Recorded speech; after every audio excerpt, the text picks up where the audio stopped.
ini kita akan mempelajari tentang contoh soal dari materi tentang listrik statis. Oke, kita sudah belajar tentang listrik statis, itu ada beberapa konsep, yaitu konsep yang pertama hukum Coulomb ya.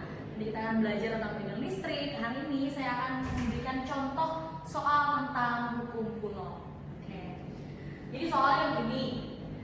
Diketahui jarak itu jaraknya antara kedua muatan yaitu X dan Y sejauh 9 meter.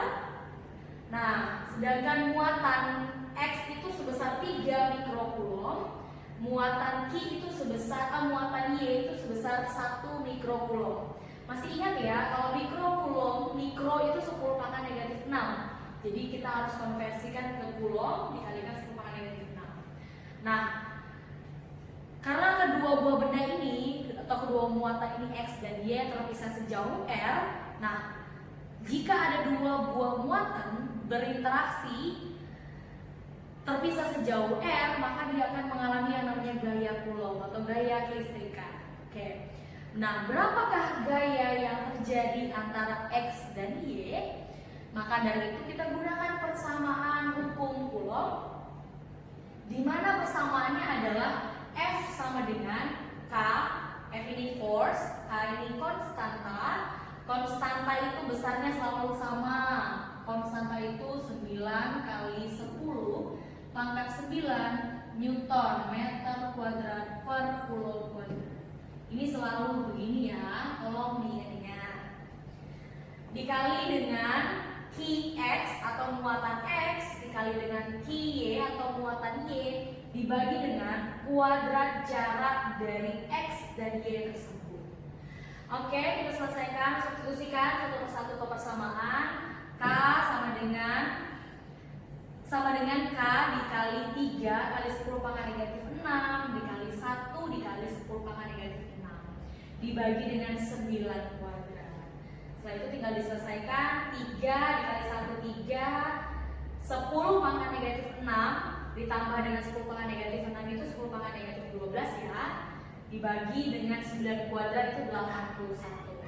Oke, ini tinggal disederhanakan, dicoret sederhanakan menjadi 1/27K dikali 10 pangkat negatif 12 Newton. Itu contoh soal untuk hukum Coulomb. Sekian ya. Oke, kita lanjutkan ke soal nomor 2. Soalnya begini. Perhatikan gambar berikut ya. Ada 3 buah muatan. Kalau soal yang sebelumnya ada 2 buah muatan, kalau yang sekarang ada 3 buah muatan A, B, dan C. A itu 20 mikrocoulomb, B itu 10 mikrocoulomb, dan C itu 30 mikrocoulomb. Oke. A dan B sejauh 20 cm, B dan C sejauh sama 20 cm. Oke, pertanyaannya adalah berapa gaya yang bekerja pada bola B atau muatan B? Pertanyaannya yang di B ini berapa?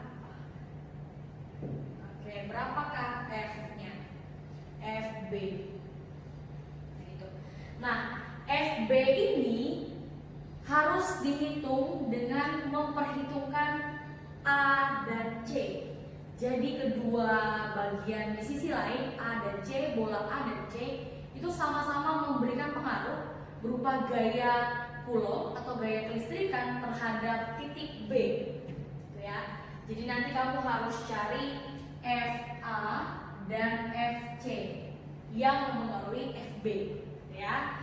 Oke, lagi-lagi kita menggunakan hukum Coulomb ya. F sama dengan K dikali Q1 dikali Q2 berbanding terbalik dengan kuadrat jarak antara kedua muatan. Ya, jangan lupa di kuadrat jarak. Oke, langsung saja kita menggunakan persamaan hukum Coulomb. FB sama dengan ini, yang pertama-tama FB sama dengan FA ditambah FC, gitu ya. FA ini apa? FA itu adalah K dikali QA atau muatan A dikali muatan B QB dibagi dengan kuadrat jarak antara A dan B. Perhatikan baik-baik ya. kuadrat jarak antara RAB. Ditambah dengan hal yang sama dilakukan pada FC, ya, K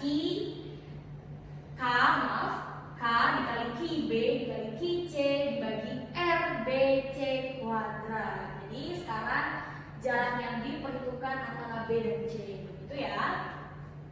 Setelah itu kita substitusikan semua yang diketahui ke dalam persamaan. Ya, ada yang sama di sini kita keluarkan dari tanda kurung, berarti K ini sama, terus dikali dengan QB ini kan sama kan muatannya sama-sama 10 mikrokulom. Ya udah, berarti langsung Q dikali K dikali QB sama dengan 20 dikali 10 pangkat negatif 6 kan mikrokulom dibagi dengan 0,2 meter. Tadi kan 20 cm berarti 0,2 meter dikuadratkan ditambah dengan 30 mikrokulom, 30 kali 10 pangkat negatif 6 dibagi 0,2 meter sama dikuadratkan, begitu ya. Oke, tinggal kita selesaikan. Ini substitusikan K itu konstanta 9 kali 10 pangkat 9 dikali dengan 10 kali 10 pangkat negatif 6, ini muatan QB ya, ini ya QB dikali dengan buka kurung 20 kali 10 pangkat negatif 6 dibagi dengan 4 kali 10 pangkat negatif 2. Ini dapatnya dari mana, Bu? 0,2 dikuadratkan itu 0,04. Jadi 4 kali 10 pangkat negatif 2. Saya jadikan bilangan berpangkat. Ditambah dengan 30 kali 10 pangkat negatif 6 dibagi dengan hal yang sama dengan ini, berarti 4 kali 10 pangkat negatif 2. Begitu ya. Terakhir tinggal diselesaikan. Berarti FB sama dengan, nah ini 9 kali 10 kan berarti harusnya 90. Pangkatnya berkurang ya, misalnya 9 dikurang 6 kan 3. 3 tambah 1 4, berarti pangkatnya 4 ya. Dikali 20 ini dicoret dengan 4, berarti sisa 5 kali 10 pangkat negatif 4 ditambah dengan 30 ini disederhanakan dengan 4 itu dapat 7,5 kali 10 pangkat negatif 4. Negatif 4 dari mana, Ibu? Min 6, min 2. Jadi min 2 nya naik ke atas ya, karena pembagian bilangan berpangkat, pangkatnya dikurangi. Ya, ingat-ingat ya, pembagian bilangan berpangkat, pangkatnya dikurangi. Bu, kalau perkalian bagaimana? Perkalian pangkatnya dijumlahkan. Paham ya, kelas 12 ya. Terus tidak selesaikan, berarti karena ini sama-sama 10 pangkat negatif 4, pangkat 4 dan 10 pangkat negatif 4 itu pengurangannya, penjumlahannya berarti 0 sama dengan 0, 4 ditambahin 4, 0 berarti tinggal 9 dikali 5 ditambah 7,5 itu dapatnya 12,5 Newton. Paham ya? Begitu, terima kasih. Soal nomor 3. Jadi soalnya begini, tentang yang namanya medan listrik. Kita tahu kalau medan listrik itu berarti daerah yang dipengaruhi oleh gaya kelistrikan, gitu ya. Simbolnya E, medan atau daerah, gitu ya. Oke, soalnya begini. Jadi suatu titik A, ya, berjarak atau sejauh R 5 cm dari muatan listrik. Ya, muatan listriknya ini sebesar 10 mikrokulom atau 10 kali 10 pangkat negatif 6 kulom. Ya, R-nya tadi kita substitusikan, kita ganti, kita konversi ke meter dan kita jadikan ke bilangan berpangkat 5 kali 10 pangkat negatif 2 dan konstantanya selalu tetap 9 kali 10 pangkat 9 Newton meter kuadrat per kulom kuadrat. Nah, pertanyaannya adalah besar dan arah medan listrik terhadap titik tersebut adalah, ya, gunakan persamaan atau rumus medan listrik. E sama dengan K ini konstanta dikalikan dengan muatan dibagi dengan jarak A, jarak dari titik tersebut dikuadratkan, gitu ya. Oke. Semua yang diketahui kita substitusikan ke dalam persamaan. 9 kali 10 pangkat 9 dikali 10 dikali 10 pangkat negatif 6 gitu ya, dibagi dengan 5 dikali 10 pangkat negatif 2 dikuadratkan. Jangan lupa dikuadratkan ya. Terus 9 kali 10 itu 90 dikali, tinggal dikurangkan berarti pangkatnya, karena ini perkalian pangkatnya dikurangkan. 9 dikurang 6 itu 3 dibagi dengan 5 kuadrat itu 25, 10 pangkat negatif 2 dikuadratkan, pangkatnya ini berarti dijumlah negatif 4 gitu ya. 90 dibagi 25 itu 3,6 ya. Terus pembagian bilangan berpangkat, pangkatnya dikurangkan. Berarti 3 dikurang min 4 itu plus 7 Newton per Coulomb. Itu besarnya medan listrik ya, gampang ya kalau medan listrik besarnya. Tapi kalau arahnya bagaimana Bu?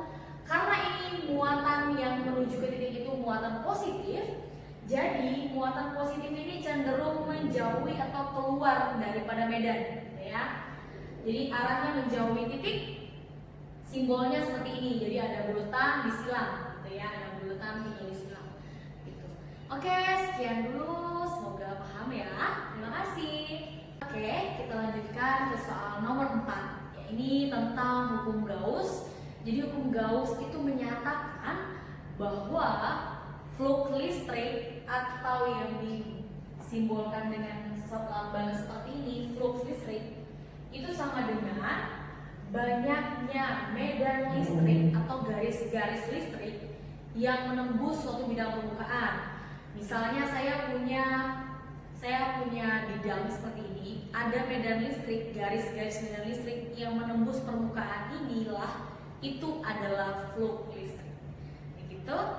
Nah, rumus flux listrik ada 2 ya. Yang pertama E itu medan listrik dikalikan luas permukaan, atau rumus yang lain itu adalah flux listrik sama dengan Q muatan dibagi dengan epsilon 0. Epsilon 0 ini tetapan permitivitas ruang hampa. Jadi besarnya 8,85 kali 10 pangkat negatif 12 Coulomb kuadrat per Newton meter kuadrat.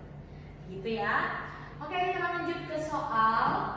Langsung ke soal. Jadi soalnya begini, diketahui R-nya 1 meter. Ya, ada sebuah bola jari-jarinya 1 meter. Dan bola ini bermuatan 2 mikrocoulomb atau 2 kali 10 pangkat negatif 6 Coulomb.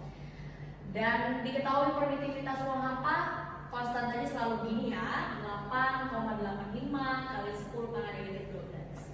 Nah, pertanyaannya adalah besar flux yang keluar dari permukaan bola tersebut adalah, jadi berapa banyaknya muatan yang keluar dari permukaan bola tersebut gitu ya. Oke, langsung saja kita menggunakan persamaan flux sama dengan muatan dibagi epsilon 0 ya, benar sekali. Pakai yang ini ya, yang kedua ya. Berarti langsung saja 2 kali 10 pangkat negatif 6 dibagi 8,85 kali 10 pangkat negatif 12. 2 dibagi 8 itu sudah pasti 0,225 dikali 10 pangkat negatif 6 pangkat 6 negatif 6 ditambah dikurang minus 12 sisanya 6 ya, begitu. Atau cara mudahnya negatif 12 ini naik ke atas atau pindah ya ke atas menjadi positif, jadi sisanya plus 6. Jadi kalau bisa disederhanakan 2,25 kali 10 pangkat 5 Newton meter kuadrat per Coulomb. Ini adalah flux listrik atau banyaknya flux yang keluar dari permukaan bola tersebut. Begitu ya. Sekian dulu.